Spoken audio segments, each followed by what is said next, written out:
Hi, I'm Harper. Life seemed perfect until someone decided to light a match near the gasoline that was my world. 3 months ago, I was busy preparing for my kids' birthday party. Yes, my kids, because that's exactly what Tommy and Sarah are to me, no matter what my dear sister-in-law Sharon thinks. Mom, can we have chocolate and vanilla cake? Sarah tugged at my apron as I hung streamers across the living room. Her big brown eyes could melt even the hardest heart. Already ordered, princess, I assured her, brushing a strand of hair from her face. Your brother specifically requested that chocolate volcano cake you two loved last year. Did someone say volcano cake? Tommy's head popped around the corner with impeccable timing. For a 12-year-old, he had a sixth sense for dessert-related conversations. Back to your homework, young man, I said with mock sternness. The party's tomorrow, and I don't want any unfinished assignments hanging over our heads. But Mom. No buts. I promise it'll be worth the wait. Just then, Mark, my husband, walked in and wrapped his arms around me from behind. Need any help, honey? James just called. He's bringing those extra tables we needed. Your brother is a lifesaver, I said, muttering under my breath, unlike some people we know. Mark chuckled, catching my tone. Sharon RSVP'd, didn't she? Oh yes. With her usual passive-aggressive message about how she's so glad to be included in her niece and nephew's special day. I rolled my eyes, recalling her text. Linda, my best friend since college, burst through the front door just then, her arms loaded with party supplies. The party fairy has arrived, she declared dramatically. And guess what? I bring gossip. You'll never guess who I just saw at the mall having a full-on meltdown over a return dress. Please tell me it wasn't Sharon, I groaned. Oh, it was, Linda replied with a grin, complete with demands to speak to the manager. I shouldn't have enjoyed the story as much as I did, but after 5 years of Sharon's snide comments about me playing house with her brother's family, I figured I'd earned a little schadenfreude. The truth was, I met Mark when Tommy and Sarah were 3 and 4. Their biological mother had walked out of their lives without a backward glance. I fell in love with all 3 of them, and 2 years later, we made it official, with both a marriage and an adoption. But Sharon never forgave me for replacing their real mom, as she liked to call it. Never mind that their real mom sent birthday cards 6 months late, if she remembered at all. Earth to Harper, Linda said, waving a hand in front of my face. Where should I put these streamers? Sorry, just thinking about tomorrow, I said, shaking myself out of my thoughts. The kids wanted the game corner over there, and the gift table by the window. It's going to be perfect, Mark said, squeezing my shoulder. The kids are excited. James is handling the entertainment, and Linda's got the decorations covered. And Sharon? Linda raised an eyebrow. Sharon will behave, Mark said firmly, or she'll leave early. These are my kids' birthdays, and I won't let anyone ruin it. If only we'd known what she was planning. But storms often strike when the skies seem clearest. The party was perfect, for a while. Tommy and Sarah were surrounded by friends. The volcano cake erupted right on cue, and even Sharon seemed to be on her best behavior. I should have known it wouldn't last. Present time, Sarah announced, bouncing in her seat. Tommy tried to play it cool, but I saw the excitement in his eyes. They always opened gifts together, taking turns. This one's from Aunt Sharon, Tommy read aloud, reaching for a large envelope. Sharon stepped forward, that dreaded smile spreading across her face. Actually, she said, her voice dripping with false sincerity, I have something special to share first. Children, I think you're old enough to know the truth about your real mother. The room went silent. My heart stopped. She didn't abandon you like they told you, Sharon continued. I've been in touch with her, and she misses you both so much. She even has pictures to prove it. She pulled out a stack of photos, and I watched in horror as Tommy and Sarah's faces shifted from confusion to shock. Sarah's lip trembled. That's enough, Mark's voice boomed, cutting through the silence. Sharon outside. Now. They deserve to know, Sharon shot back. Harper's been playing pretend mom long enough. Linda quickly ushered the other kids into another room, while James stepped between Sharon and my children. But Mom, Tommy's voice cracked, tears pooling in his eyes. You said she left us. She did, sweetheart, I said gently, my own voice shaking. Your aunt isn't. I have proof. Sharon interrupted, waving a stack of papers, letters, and photos triumphantly. She writes to me about them all the time. Mark's hand shot out, gripping Sharon's arm as he practically dragged her toward the door. How dare you, at their birthday party? Get out! They're not your children. Sharon shrieked, her face red with fury as Mark pushed her outside. They'll never be yours. Sarah burst into tears and bolted upstairs. Tommy sat frozen, staring at the scattered photos on the floor. Pictures I'd never seen before of a woman who had walked out of their lives 8 years ago. Tommy, I reached for him, but he flinched away. Is it true? He asked, his voice trembling. Have you been lying? No, baby, I whispered, fighting back tears. I've never lied to you. Your birth mother did leave, but that doesn't change. I want to be alone. He stood abruptly and followed his sister upstairs, leaving me alone in the wreckage, a room filled with half-opened presents, torn streamers, and the hushed whispers of concerned parents. Linda wrapped her arms around me as James helped Mark deal with Sharon outside. Through the window, I could hear the heated exchange. She's been writing to them this whole time. Mark's voice cracked with disbelief. They deserve to know. Sharon shouted back. You can't keep playing happy family forever. The party dissolved after that. Parents hurried their children out with awkward apologies, leaving me in a house that felt unbearably empty despite the lingering decorations.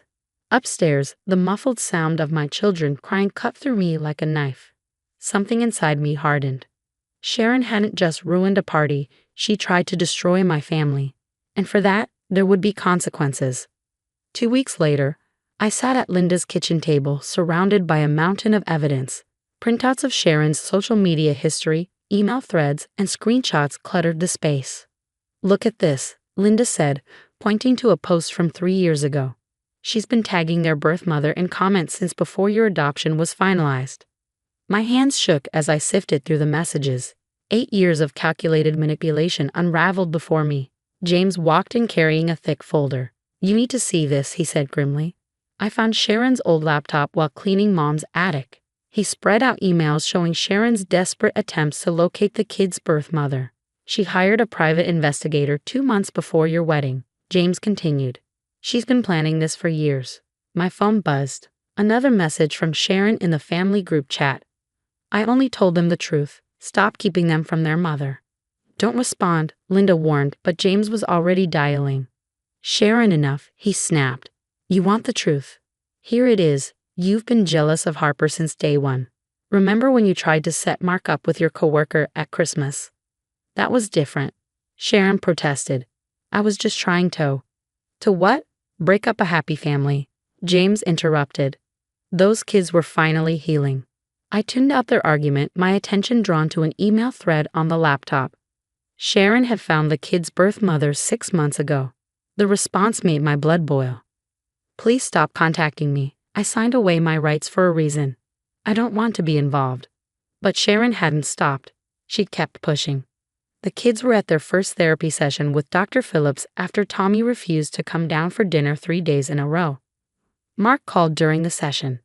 Harper, his voice was heavy. Tommy talked today.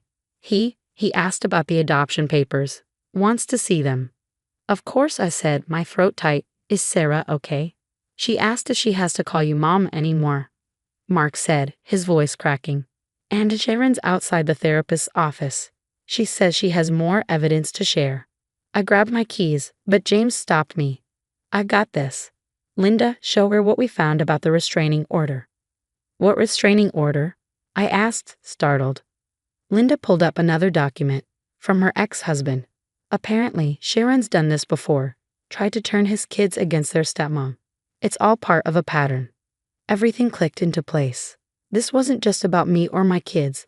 This was Sharon's crusade against any woman who dared to love children that weren't biologically theirs. My phone chimed again. Another message from Sharon. You'll never be their real mother. I'll make sure they know everything. I stared at the growing pile of evidence, feeling a cold smile spread across my face. No, Sharon. They're going to know everything about you. Sunday dinner at Mark's parents' house was tense. Sharon arrived with her usual smug confidence, which faltered when she saw the laptop and projector set up in the living room. What's this? She asked, her voice uncertain. Sit down, Sharon, Mark's father said, his tone leaving no room for argument. We've seen everything, James said, clicking through the presentation. Emails, social media posts, the restraining order, her persistent messages to the kid's birth mother, 8 years of manipulation laid bare. Fats. Those are private. Sharon lunged for the laptop. Like my children's therapy sessions were private before you followed them there? I said, my voice steady and cold.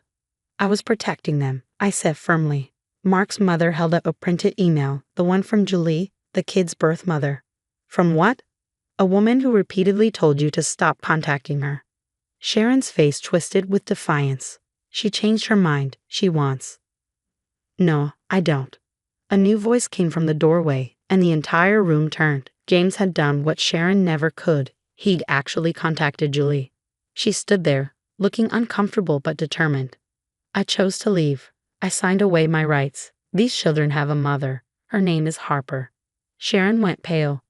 But you said. I never said anything to you, Julie interrupted, her tone sharp. You invented this entire narrative. Julie turned to me, her expression softening.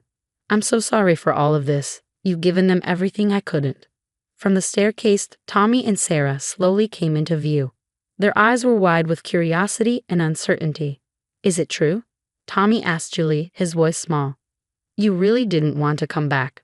No, I didn't, Julie said gently. But you have a mom who loves you more than anything. Don't let anyone tell you differently. Sarah walked straight to me, wrapping her arms tightly around my waist. We know who our mom is, she whispered. Sharon started to cry. I was trying to help. The children needed. The only thing these children needed was for you to leave them alone, Mark's father said, his voice stern. Until you get professional help, you're not welcome at family events. But they're my family too. Sharon wailed. Not anymore, Mark said firmly. Get help, Sharon. Real help. 3 months later, we celebrated the kid's half-birthday, a new tradition born out of the chaos. Tommy hung his latest art project on the fridge, a colorful family portrait, while Sarah worked on her speech for Adoption Awareness Day at school. Proud to tell her story, Mark said, watching her from the kitchen. Sharon's social circle had crumbled after the truth came out. Her church group, the school board she tried to influence, even her workplace, none of them wanted anything to do with someone who had traumatized children for her own agenda. Mom, Sarah called. Can you help me practice my speech? Coming, sweetheart, I replied. She beamed as I entered the room. It's about how family is about love, not blood. Tommy helped me write it. I pulled them both into a hug, feeling the strength of our bond. It was stronger now, tested and tempered by everything we'd endured. Later that evening, Linda and James came over for our weekly dinner with Mark's parents. Julie had sent a thoughtful card, affirming the kids' choice to embrace their adoptive family fully. As for Sharon, last we heard, she'd moved to another state. Sometimes healing means letting go, not just for us, but for her too. But this story isn't about Sharon anymore. It's about a family that chose each other, weathered the storm, and came out stronger.